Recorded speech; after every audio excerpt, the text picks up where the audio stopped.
क्या इंतजाम किया गया है? हाँ, नीट का जो री एग्ज़ाम है वो 21 तारीख को, आगामी 21 तारीख को होने जा रहा है। इसके लिए इस बार काफ़ी बड़े पैमाने पर हमने इंतजामात किए हैं। केंद्र सरकार की और राज्य सरकार के निर्देश बड़े क्लियर आए हैं कि किसी भी तरह से कोई भी माल प्रैक्टिस या कुछ ऐसे सबोटाज का आशंका अगर है तो उसको दूर किया जाए। क्वेश्चन पेपर्स वगैरह जो निर्धारित जगह थे वहाँ पे आ गए हैं सुरक्षित। हमारी स्क्वाड दी गई हैं, हमारे सीएपीएफ के भी कुछ स्क्वाड हैं उसमें। जहाँ जहाँ जो हमारा सिक्योर्ड प्लेसेज हैं, एक डेजिनेटेड प्लेस था वहाँ पर रख दिए गए हैं। सारे जो हमारे एग्जामिनेशन सेंटर्स हैं वहाँ का सिक्योरिटी ऑडिट कर लिया गया है।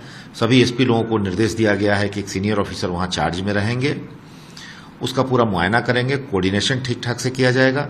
हमारे यहाँ 27 डिस्ट्रिक्ट में 132 सेंटर हैं पूरे उड़ीसा में, जिसकी तैयारियां पूरी तरह से कर ली गई हैं। नोडल ऑफिसर हमारे एक नियुक्त हो गए हैं, ओवरऑल मैं ही खुद देख रहा हूं। एनटीए के नोडल ऑफिसर के साथ हमारा अच्छा कोऑर्डिनेशन है।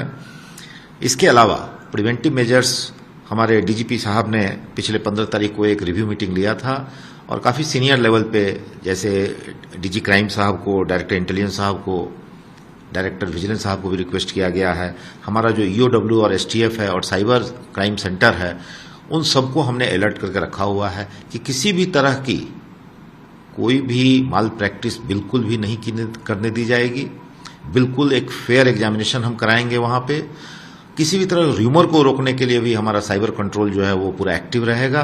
किसी भी तरह का जो आजकल सोशल मीडिया में जो उल्टे पलटे और गलत जो न्यूज़ बैठा दिए जाते हैं उसका तुरंत प्रतिकार किया जाएगा। उनको, जनता को, जनरल पब्लिक को, छात्रों को समय समय पर सूचना दी जाएगी। इसके अलावा हमारे राज्य सरकार ने परीक्षार्थियों की सुविधा के लिए बस का जो है वो उस दिन का उन्होंने अच्छा एक इंतजाम कराया है। बच्चे बस में जा सकेंगे, उनके अभिभावक जा सकेंगे। उनके लिए जो बेसिक एम्यूनिटीज होती है एग्जामिनेशन सेंटर पे वो इंतजाम किए गए हैं।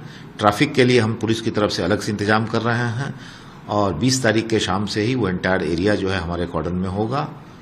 किसी भी तरह का माल प्रैक्टिस रोकने के लिए फ्रिस्किंग, चेकिंग वगैरह जो है वो किए जाएंगे। आउटर जो चेकिंग है वो हमारा है, पुलिस का रहेगा।